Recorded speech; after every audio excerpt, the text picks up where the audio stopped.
Miss Candace Jordan. Candace, how are you today? I'm fabulous, Samantha. Thank you for having me. I'm so excited. Yeah. Sure thing. So tell me, Candace Jordan, when I think of Candace Jordan, your middle name should be Chicago. So Candace Chicago. Your lips to God's ears, Samantha. I don't know about that, but well, Chicago's been very, very good to me, and I have a lot. I've been very successful here in the city, so yeah, I owe them a lot. Oh, and you know, and we love you here. Well, good. Yes, and tell me, Candace, where are you from? I am from a very small town in Dupo, Illinois. It's in southern Illinois. It's about 3,000 people.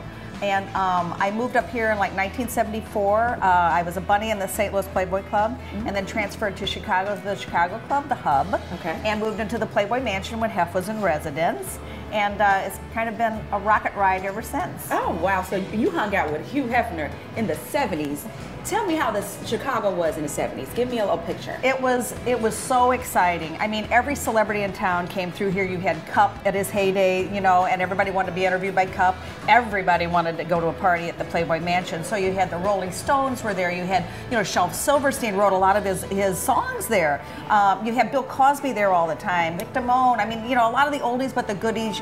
What was like one of your most famous poses? Do you have a pose? Do I have a pose? They're all good. Yeah, right, like that. I think that, you know, to do that, it takes courage. And what did your family think? Oh, well, you know, it's really funny because when I first started doing the press for the Centerfold, my dad was in his 70s at the time. So they came over to my house and they interviewed and they said, you know, asked him, what do you think about your daughter doing the Centerfold? And he said, if they paid me that much, I would do the Centerfold. Oh, Dad. So we were very comfortable with the layout. Okay, well, I love the cover. I've seen it. I loved it. Well, I have 8 covers. Oh. Yeah. I had 3 U.S. covers and 5 international covers. Well, I tell you, legend. You are on top of your game. I don't know, I'm very lucky. So, speaking of Fig&Olive, people come here to hang out and to do a lot of things, but I want to do with people really from the Fig&Olive, you and I. Yeah. You know what that is? Yeah. What's that? Let's go eat. Let's eat. Let's go eat. This is my first one. Oh my God. Oh, that's spectacular. Bring it back. Look, I like that. Wow. Beautiful. We have your croustines. Oh. Wow.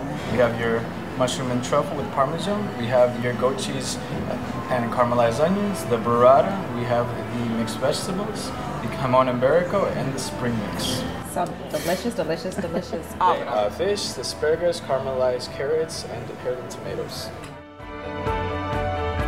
Following your dream is just like a big thing, Candace. What do you think has just kept you going?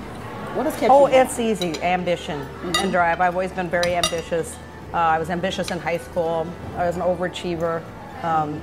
You know, and I think a lot of it came from, I'm an only child, and my stepfather was an alcoholic. Okay. And so it was like there was a shame on my family because of that. And I felt like that I had to prove myself to, you know, kind of lift that ugly veil, you know, to make my parents' reputation, you know, better and, you know, to make them proud. And so I think that the drive started with that, but then it kind of became a habit, and that's why, you know, it all ended up here. Wow. Yeah. So give me some advice to somebody like me. I know we touched on it, but something that you would tell me. I would just say that most people who don't succeed because of fear. And it could be fear of anything. It could be fear of success, fear of failure, fear of trying, fear of taking a leap into the unknown. It could be any of these reasons, but it all is fear-based. Okay. So once you can just ignore fear completely and take that leap, you know, that's all it takes, really, for everything. Once you overcome your fear, everything else follows. Well, you know, Candace and I can't talk with our mouths full. I find out what we're eating, more about Fig&Olive, and more about Candace Jordan, all on my website, smalltalkforyou.com.